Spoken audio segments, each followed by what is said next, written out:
কালো সর্পিল রাস্তা ধরে এগিয়ে চলেছি গাড়ি নিয়ে। পেছনের সিটে দোয়েল আর পায়েল দুজনে ঝিমোচ্ছে। একবার লুকিং গ্লাসে চোখ রেখে দেখে নিলাম, এক অদ্ভুত প্রশান্তি নেমে এলো যেন। কাছের মানুষদের এমন নিশ্চিন্তভাবে ঘুমোতে দেখলে একটা অদ্ভুত ভালো লাগা কাজ করে। আসলে মানুষ তো তখনই নিশ্চিন্তে ঘুমোতে পারে যখন সে নিজেকে সুরক্ষিত ভাবতে পারে। সমস্ত ক্লান্তির শেষে ঘুম মানুষকে আশ্রয় দেয়, আর সেই ঘুম যদি একবার মানুষের চোখ থেকে অদৃশ্য হয় তাহলে এক ভয়ঙ্কর আতঙ্ক নেমে আসে যেন। মনে পড়ে গেল অনেক অনেক আগে পড়া শেক্সপিয়ারের ম্যাকবেথ নাটকের সেই বিখ্যাত সংলাপ, sleep no more, Macbeth does murder sleep, the innocent sleep, sleep that knits up the raveled sleeve of care, the death of each day's life, sore labor's bath, balm of hurt minds, great nature's second course, chief nourisher in life's feast. Sleep no more, Glamis hath murdered sleep, and therefore Cawdor shall sleep no more, Macbeth shall sleep no more. বাইরে অন্ধকার কালো রাস্তা, রাস্তার পাশে সারিবদ্ধ street light, একটা আলো আঁধারির পরিবেশ তৈরি হয়েছে চারপাশে। মাঝে মাঝে হুস হুস করে বেরিয়ে যাচ্ছে ছোট বড় গাড়ি। রাতের হাইওয়ে যেন কত গল্প বলে, শুধু সেগুলো শুনে নিতে হয়। মনের মধ্যে একটা আচ্ছন্নতা এসে গিয়েছিল। এমন সময় হঠাৎ আমার হাত পা ঠান্ডা হয়ে আসতে আরম্ভ করলো। চোখের সামনে যা দেখলাম তাতে বুঝলাম এক ভয়াবহ মুহূর্ত আমাদের কাছ থেকে মাত্র কয়েক হাত দূরে রয়েছে। সঙ্গে সঙ্গে লুকিং গ্লাসে তাকালাম ওদের দিকে। ওরা এখনো নিশ্চিন্তে পেছনের সিটে এলিয়ে রয়েছে, আর আমি সবকিছু আমার কাছে জলের মতো পরিষ্কার হয়ে গেল মুহূর্তে। কি ভয়াবহ ষড়যন্ত্র, কি মারাত্মক চক্রান্ত! কিন্তু এখন আমার কিছু করার নেই, কিচ্ছু না। এক ভয়ঙ্কর পরিণতির জন্য প্রস্তুত হলাম।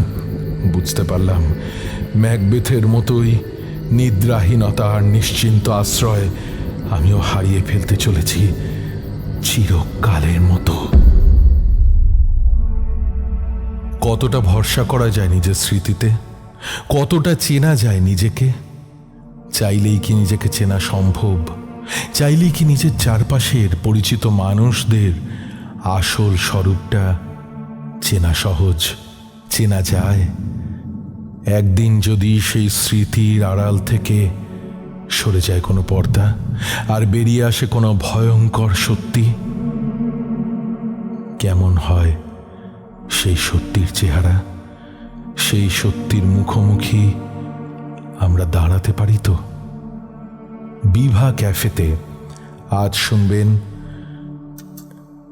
অভিজ্ঞান রায়চৌধুরীর কলমে টান টান থ্রিলার লোকটা আগে আগে যাচ্ছিল। গল্প পাঠে অভিষেক।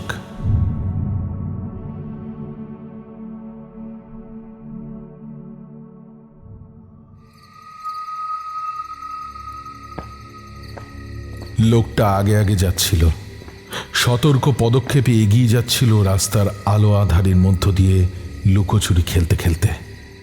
আমি লোকটার পিছু পিছু এগোচ্ছিলাম। মাঝে মাঝে হঠাৎ করে লোকটা চোখের সামনে থেকে হারিয়ে যাচ্ছিল, তারপর আবার খুঁজে পাচ্ছিলাম।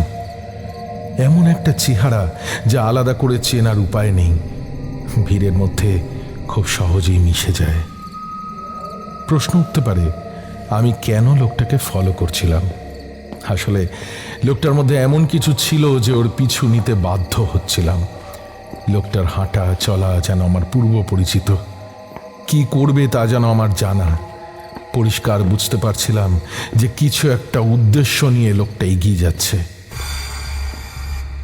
মনে হচ্ছিল লুকিয়ে লুকিয়ে যেন কাউকে ফলো করছে। মন বলছিল একটা সাংঘাতিক কিছু হতে চলেছে। কিছুক্ষণ ফলো করার পরে উদ্দেশ্যটা আরো পরিষ্কার হলো। লোকটার থেকে কিছুটা দূরে একটা খয়াটে চেহারার লম্বা লোক ধীরে সুস্থে বিড়ি টানতে টানতে হেঁটে যাচ্ছে। পরনে সস্তার প্যান্ট, রংচঙে জামা। এই লোকটাকেই যেন ফলো করছে। আগের লোকটা যখন দাঁড়াচ্ছে আমার সামনের লোকটাও ঠিক তখনই দাঁড়িয়ে যাচ্ছে। দমদম রোড, রাত হয়েছে, তবে লোকের ভিড় তাতে কমেনি। একটা ছোট চপ কাটলেটের হোটেলের সামনে কম বয়সী ছেলে মেয়েদের জটলা।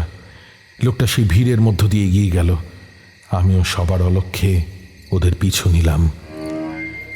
সকালে মাছের বাজার বসে এখানে। এখনো একটা আষ্টে গন্ধ এখানে ছড়িয়ে আছে। ডান দিকে একটা মাংসের দোকান, সেখানে বেশ ভিড়।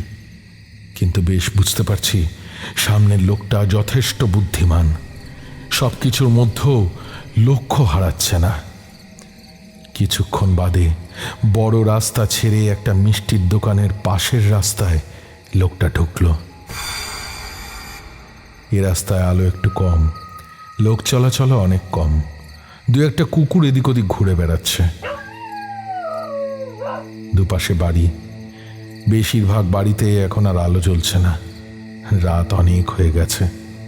শহরের গতি এখানে যেন একটু স্লথ হয়ে এসেছে। ঝিমিয়ে পড়েছে পাড়া। সামনের প্রথম লোকটা এখনো নির্বিকারভাবে হেঁটে চলেছে। সে এখনো জানে না যে তার পিছু পিছু আরো দুজন আসছে। তার পিছনে প্রায় 20 হাত দূরে ওই লোকটা, যাকে আমি আবার ফলো করছি। কেন জানি না মনে হচ্ছে আমি সামনের প্রথম লোকটাকেও চিনি। একই সঙ্গে কি হতে চলেছে তাও জানি। যেটা ভাবছি ঠিক ঠিক সেটাই কি হতে চলেছে। সামনের প্রথম লোকটা একটা ছোট পানের দোকানে পান খেতে দাঁড়ালো। সামনের লোকটাও সঙ্গে সঙ্গে একটা বন্ধ দোকানের ছায়ার আড়ালে লুকিয়ে পড়ল। প্রথম লোকটা যখন রাস্তায় পানের পিক ফেলে এগোলো, ঠিক তখনই আবার আমার সামনের লোকটাকে দেখতে পেলাম। আরো কিছু দূরে হাঁটার পরে ডান দিকে একটা আধ বোঝা ডোবা পড়ল। তার পাশে ডাই করে ফেলা নোংরা আবর্জনা। সেটা পেরোনোর পরেই রাস্তা আরো নির্জন হয়ে গেল। ঠিক তখনই যে জিনিসটা আশঙ্কা করেছিলাম ঠিক ঠিক সেটাই হলো। হঠাৎ করে আমার সামনের লোকটা খানিকটা ছুটে গিয়ে ঝাঁপিয়ে পড়ল প্রথম লোকটার উপরে। তারপরে ছোড়ার মতো ধারালো কিছু একটা দিয়ে বারবার কোপাতে শুরু করলো। সামনের লোকটা প্রতিরোধ করার সময়ও পেল না, রাস্তায় পড়ে গেল। খুনি তখনও রক্তাক্ত দেহটাকে কি যেন এক অজানা আক্রোশে ছোড়া দিয়ে কোপাতে লাগলো। আমার এগিয়ে গিয়ে কিছু করার সাহস হলো না। অবশ্য কেন জানি না, মনে হচ্ছিল আমিও যেন সেটা দেখে আনন্দ পাচ্ছি। মনের গভীরে কি একটা অজানা কারণে তৃপ্তি অনুভব করছি। মনে হচ্ছে এটাই ঠিক, এই লোকটার ঠিক এই রকম হওয়া উচিত ছিল। কিন্তু এরকম অন্যায়কে সমর্থন করা কি উচিত? এগিয়ে গিয়ে বাঁচানোর চেষ্টা করা কি উচিত নয়? কি করব ভাবছি, ঠিক এমন সময় খুনি হঠাৎ পিছন ঘুরে তাকালো। আর তখনই আমার সঙ্গে চোখাচোখি হলো। আমি ওর থেকে 20 হাত দূরে। ওর সঙ্গে চোখাচোখি হওয়ার সঙ্গে সঙ্গে ভয়ে শিহরণে আমার শরীর যেন অবশ হয়ে গেল। খুনিকে আমি চিনি, খুব ভালো করে চিনি। আমি কিছুক্ষণ পাথরের মতো দাঁড়িয়ে থাকলাম। তারপরে বুঝতে পারলাম আমার এখন কি করা উচিত। নিজেকে বাঁচানো, ঠিক নিজেকে বাঁচানো। ছুট দিলাম, দিকভ্রান্তের মতো ছুটতে শুরু করলাম। পাড়ার একটা কুকুর আমাকে দেখে চিৎকার করে উঠল। আমাকে লক্ষ্য করে খানিকটা ছুটেও এলো। অন্য সময় হলে সে কুকুরে ভয় পেতাম, কিন্তু এখন সে ভাবার সময় আমার নেই। ছুটতে থাকলাম, ছুটতে সামনের দিকে এগোতে লাগলাম। স্পষ্ট টের পাচ্ছিলাম আমার পিছন কেউ ছুটে আসছে। বেশ খানিকটা দূরে এসে ঘাড় ঘুরিয়ে দেখলাম কেউ নেই।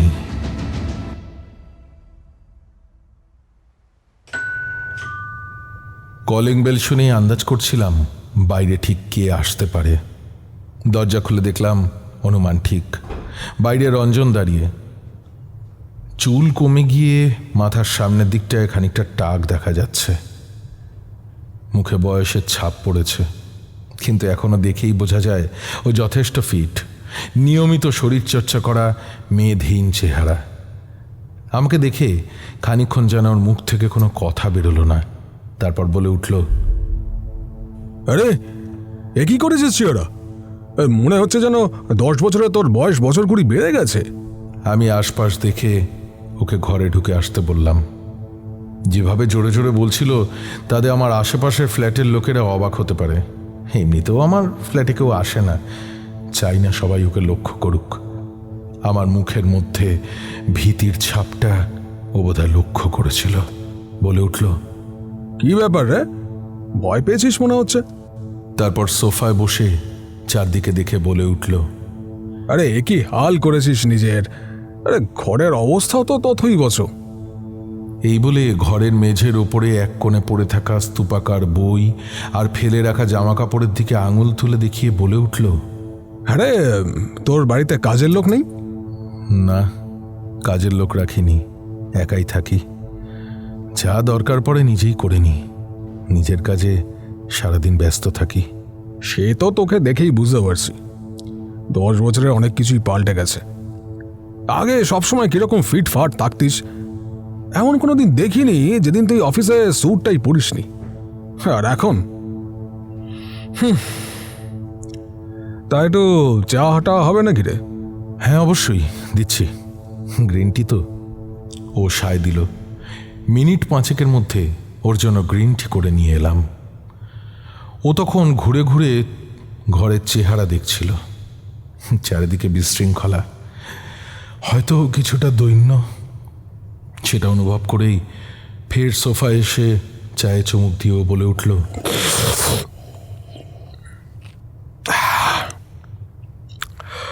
আর কতদিন এভাবে অতীত আঁকড়ে পড়ে থাকবি অতীন? অনেক বছর কেটে গেছে, এবার তো নর্মাল লাইফে ফিরে আয়। দেখ ভাই, তোর মতো একজন ব্রিলিয়ান্ট সায়েন্টিস্টের কেরিয়ার এভাবে শেষ হয়ে যেতে পারে না। তুই যে মেমোরি এনহান্সারটার উপরে কাজ করছিলি, ওটার রাইটস কিন্তু আমার চাই। ফোনে বলছিলি যে তার কাজ নাকি শেষের দিকে, একটু ডিটেলসে বল তো। একটু বস, চাটা শেষ কর, তারপরে বলছি। তা রঞ্জন, তুইও তো অনেক বছর বাদে এলি, সেদিনের পরে আর কোনো দেখা সাক্ষাৎ নেই। সত্যি বলছি রতিন, ওই দিনের ঘটনাটা এমনভাবে আমায় নাড়া দিয়ে গিয়েছিল, তারপরে এখানে আসার সাহস পাইনি। দেখতে দেখতে প্রায় 10 বছর হয়ে গেল, তাই না? তা তুই মেমোরি এনহান্সারটার উপরে ফোনে কি বলছিলি সেটা বল না, একটু বল। হ্যাঁ বলছি। তুই তো জানিস এই বিষয়ে আমার বেশ কিছু মৌলিক গবেষণা ছিল, কিছু একটা করার ইচ্ছে ছিল, কিন্তু 10 বছর আগের ওই ঘটনার পরে আমি চাকরিটা ছেড়ে দিই। স্বাভাবিক হয়ে উঠতে বেশ কিছু বছর লেগে যায়। 2 বছর আগে আবার কাজ শুরু করি। আসলে মনের গভীরে কোথায় যে কি স্মৃতি কিভাবে লুকিয়ে থাকে সেটা তো এখন আমাদের কাছে ক্লিয়ার নয় না। কিন্তু কিন্তু জানবি, অনেক কিছুই থাকে যার হদিশ আমরা পাই না। ধর তুই তোর কোনো বিশেষ কোনো দিনের প্রত্যেকটা মুহূর্ত মনে করতে চাস, সেটাই যদি মনের গভীর থেকে তোর সামনে তুলে আনা হয় তাহলে কিরকম হবে? ধরে নে সেরকমই কিছু একটা আবিষ্কার করেছি। সে বিশেষ দিনটা কি তুই তোর ইচ্ছে মতো নির্বাচন করতে পারবি? মানে তাই বলতে চাইছিস? না না না, সেখানেই তো সমস্যা। ওটা নিয়ন্ত্রণ করতে আমি এখনো শিখিনি। কিন্তু যে ড্রাগটা আবিষ্কার করেছি তাতে হঠাৎ করে কোনো দিনের প্রত্যেকটা ঘটনা চোখের সামনে স্পষ্টভাবে ছবির মতো ফুটে ওঠে। যেসব ঘটনা সম্পূর্ণ ভুলে গিয়েছিলি সেটাই মনে পড়ে যাবে। বুঝতেই পারছিস এই আবিষ্কার কতটা গুরুত্বপূর্ণ। কার ওপরে পরীক্ষা করেছিস ভাই? নিজের উপরেই। তবে এ ধরনের ড্রাগের উপর অনেক ক্লিনিক্যাল ট্রায়াল করতে হবে। হ্যাঁ, সে তো করতেই হবে। সেটা তো তুই নিজে করতে পারবি না, আমাদের মতো বড় সংস্থার সাহায্য লাগবে। তা তোর ওপরে কিছু সাইড এফেক্ট হয়নি? হ্যাঁ, একদম হয়নি তা বলতে পারি না, সে কথায় পরে আসছি।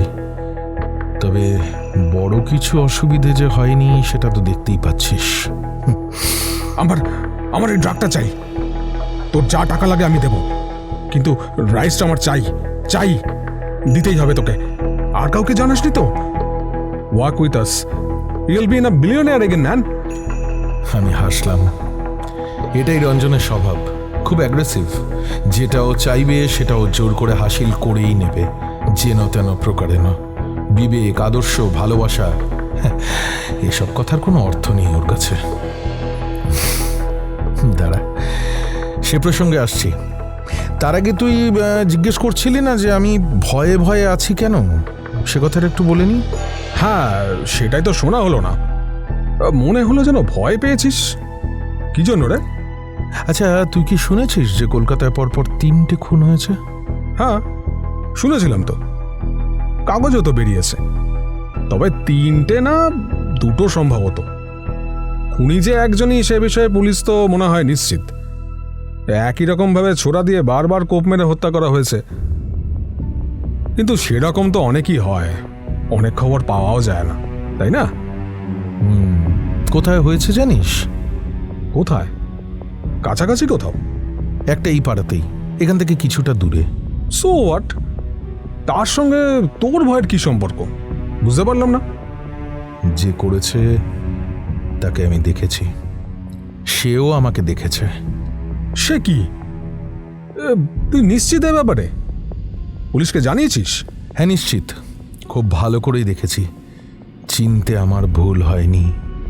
তাকে আমি ভালো করে চিনি, সেজন্যই পুলিশে জানাতে পারিনি। সে আমার খুব কাছের একজন। রঞ্জন একটু পিছিয়ে এসে বসল। ও ভুরু কুঁচকে কি যেন ভাবছে। কোটের পকেট থেকে কিউবান সিগারের প্যাকেটটা বার করে একটা সিগার বার করে নিল। লাইটার দিয়ে জ্বালাতে যাচ্ছিল। কি ভেবে আমাকে বলে উঠল, এই তুই এখন খাস টাস না তো? না না, ও সব কবে ছেড়ে দিয়েছি। তা কতটা নিশ্চিত? কি করে দেখলি? হ্যাঁ, আমি রাস্তা দিয়ে হেঁটে যাচ্ছিলাম। আসলে সারাদিন তো ফ্ল্যাটের মধ্যেই বন্দি থাকি। রাত হলে একটু বেরিয়ে একবার পাক খেয়ে আসি, সেরকমই বেরিয়েছিলাম। হঠাৎ মনে হলো একজন, তার হাঁটা চলে যেন আমার খুব চেনা, আমার ঠিক আগে আগে যাচ্ছে। খুব সতর্ক পা ফেলছে, যেন কিছু করতে চায়। কি মনে হলো জানি না, সাবধানে ফলো করলাম। কিন্তু কিভাবে দেখলি খুনটা? বলছি বেশ কিছুক্ষণ ফলো করার পরে একটা অন্ধকার গলির মধ্যে আমার সামনেই লোকটা অন্য একটা লোককে ছোড়া দিয়ে আক্রমণ করলো। বারবার কোপাতে লাগলো, বারবার। অন্য লোকটা চিৎকার করার সুযোগও পেল না, মাটিতে পড়ে গেল। তো তুই কি করলি? আমি হতবাক হয়ে দাঁড়িয়ে রইলাম। কি করব বুঝতে পারছিলাম না। ওই ঘাতক তখনই আমার দিকে ফিরল। তার মানে সেও তোকে ভালোভাবে দেখেছে, তাই তো? হ্যাঁ, সেটাই তো ভয়। কিছুটা ফলো করেছিল। কোনো রকমে পালিয়ে আসি। তবে দেখে থাকলে এবারই খুঁজে আসাও অসম্ভব নয়। পরের দিন কাগজে খবরটা পড়ি। বুঝতে পারছি কেন তুই ভয় পাচ্ছিস। Makes a lot of sense নাও।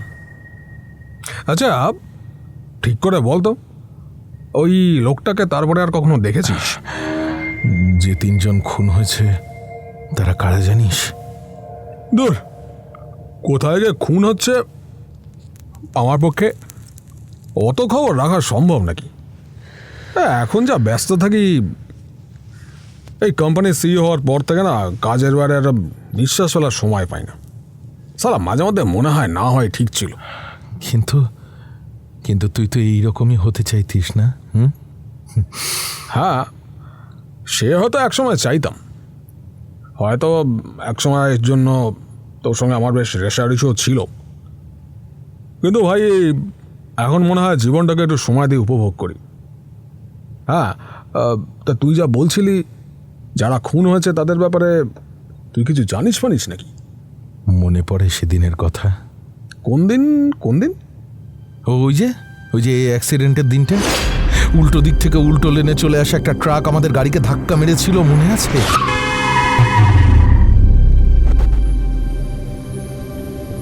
অনেক চেষ্টা করেও আমি বুঝতে পেরেছিলাম ট্রাকটা কোনোভাবেই ছাড়বে না গাড়িটাকে। তাই মনে আছে, প্রথম যে লোকটা খুন হয়েছিল সে ছিল তার ড্রাইভার। সে কি কি বলছিস?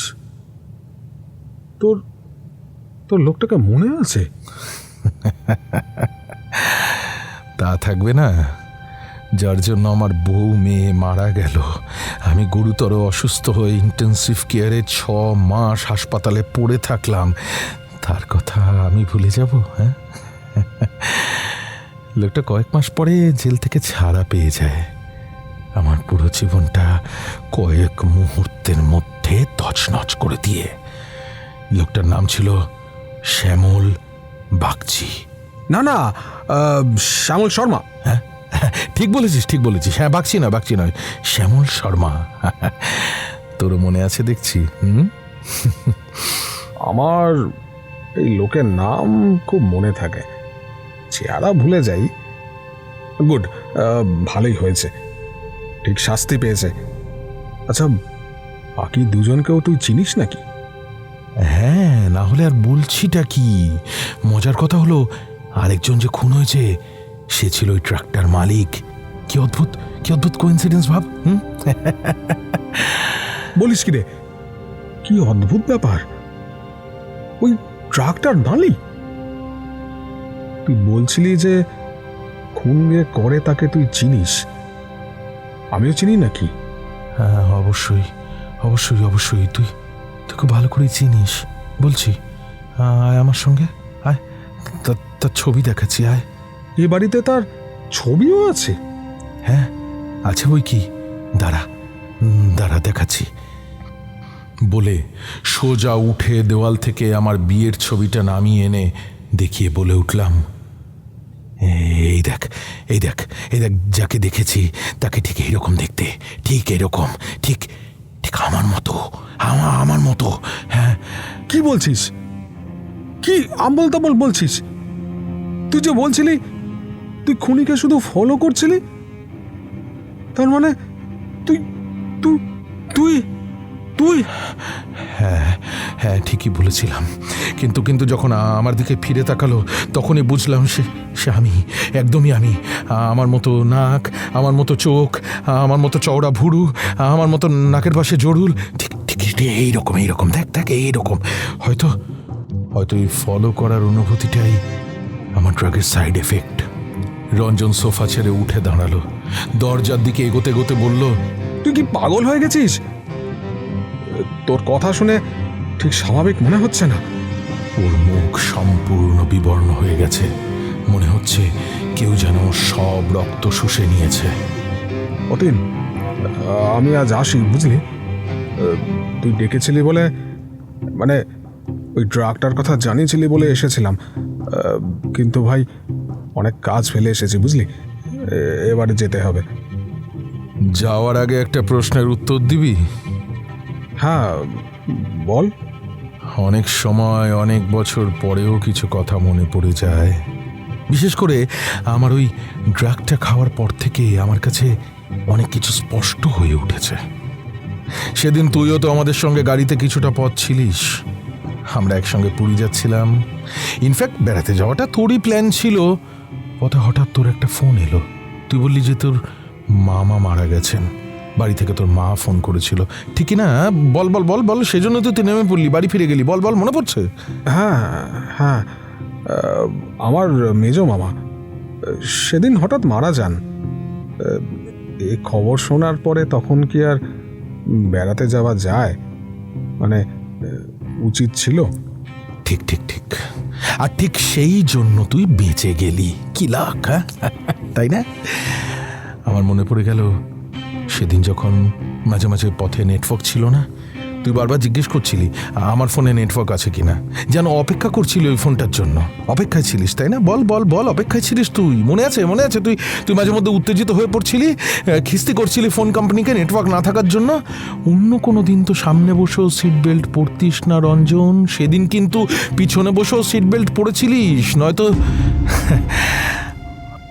হয়তো ভাবছিলিস যদি আগেই কিছু হয়ে যায়, যদি ট্রাকটা আগেই এসে ধাক্কা মারে। কি ঠিক কি না? বল, সব ছবির মতো মনে পড়ে গেল। একেই বলে devil lies in the details. আমি থামলাম, ওর মুখটা ভয়ে ফ্যাকাশে হয়ে গেছে, ও তাড়াতাড়ি দরজার দিকে এগিয়ে গেল। আমি ফের বলে উঠলাম, মেমোরিটা খুব অদ্ভুত জিনিস রঞ্জন। অনেক কিছু আমাদের মনের গভীরে লুকিয়ে থাকে, কিন্তু আমরা ভুলে যাই।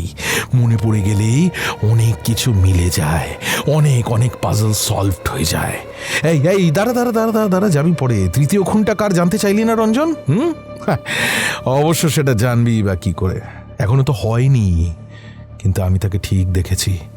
তাকে দেখতে না ঠিক তোরই মতো। হ্যাঁ, এই মাথার সামনের দিকে সামান্য টাক, সরু গোপ, বড় নাক, বাচকের পাশে সামান্য কাটা দাগ, হুবহু তোর মতো চেহারা। দেখেছি রক্তাক্ত শরীরে নিচে রাস্তায় পড়ে আছে। আর আর আমার সামনে সেই লোকটা তখনও ছড়া দিয়ে তার শরীরটা পালা করে দিচ্ছে, পালা করে দিচ্ছে। হাতে রাত পোড়া সিগারটা ঘরের মধ্যে ছুঁড়ে ফেলে ও দরজা দিয়ে কোনো রকমে বেরিয়ে গেল। নিচের দিকে ছুটে যেতে লাগলো সিঁড়ি দিয়ে। লিফটের জন্য অপেক্ষা করল না। ধূপধাপ শব্দ পেলাম। লাফিয়ে লাফিয়ে সিঁড়ি দিয়ে নামছে, মাঝে মধ্যে থামছে আর দেখছে আমি পিছু নিচ্ছি কিনা। আমি এখন জানি রঞ্জনই ছিল সেদিনের ষড়যন্ত্রের পিছনে প্রধান মাথা। ওই টাকা দিয়ে সবকিছু করিয়েছিল শুধু পজিশনের লোভে। আমার অ্যাক্সিডেন্ট না হলে ও কিছুতেই আমার ওপরে যেতে পারতো না। আজ ওই কোম্পানির প্রধানও হতে পারতো না। ও ভাবছে ও পালিয়ে বেঁচে যাবে। না, অত সহজে না। ঠিক একদিন আসবে যেদিন আবার ওই লোকটা আসবে আর ওই রঞ্জনের পিছু নেবে। আমিও থাকবো তার পিছু পিছু, আলো আর ছায়ার মধ্যে দিয়ে ওদের শুধু ফলো করে যাব। আমার জীবনের আলো আঁধারির মতো সব কিছুর আড়াল থেকে আমার কোনো ভূমিকা থাকবে না। আমার হাতে কিছুই থাকবে না। ছোরাটা থাকবে আমার সামনের লোকটার হাতে। ওই সব অপরাধ করবে, আমি শুধু হব নীরব দর্শক, শুধুই নীরব দর্শক, রঞ্জনের মতো। হয়তো আজও এটা আমি করতে পারতাম, কিন্তু না আমি সেটা চাইনি। আমি চাই ও ভয় পাক, সব সময় ভয়ে ভয়ে থাকুক। চেনা পাড়ার মধ্যে দিয়ে হাঁটার সময়ও ও যেন বারবার পিছনে ঘুরে তাকায়, আর প্রত্যেকবার তখন পিছনে ফিরে ও যেন দেখতে পায় ওর 10 বছর আগের অপরাধকে। আমার 7 বছরের মেয়ে দোয়েল ফিরে আসবে না। আমার স্ত্রী পায়েলও কোনো দিন ফিরে আসবে না। শুধু সঙ্গে আছে কিছু স্মৃতি, কিছু দিন, কিছু মুহূর্ত। আমি ওদের ছবির সামনে গিয়ে দাঁড়ালাম। বুঝতে পারলাম বহুদিন বাদে ফের কাঁদছি।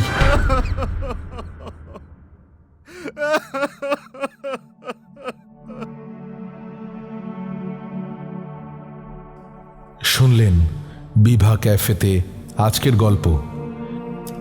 লোকটা আগে আগে যাচ্ছিল। গল্প পাঠে অভিষেক, অন্যান্য ভূমিকায় অতীন, অভিষেক এবং রঞ্জন সাগর নীল। নির্দেশনা টিম বিভা ক্যাফে, প্রযোজনা বিভা পাবলিকেশন। গল্পটা আপনাদের কেমন লাগলো জানাতে ভুলবেন না। যদি এখনও আমাদের গল্প শোনেন কিন্তু এখনও চ্যানেল সাবস্ক্রাইব করেননি, তাহলে প্লিজ তাড়াতাড়ি আমাদের চ্যানেল সাবস্ক্রাইব করুন এবং পেয়ে যান আমাদের সমস্ত গল্পের নোটিফিকেশান সবার আগে। শুনতে থাকুন বিভা ক্যাফে, গল্প শোনার সঠিক ঠিকানা।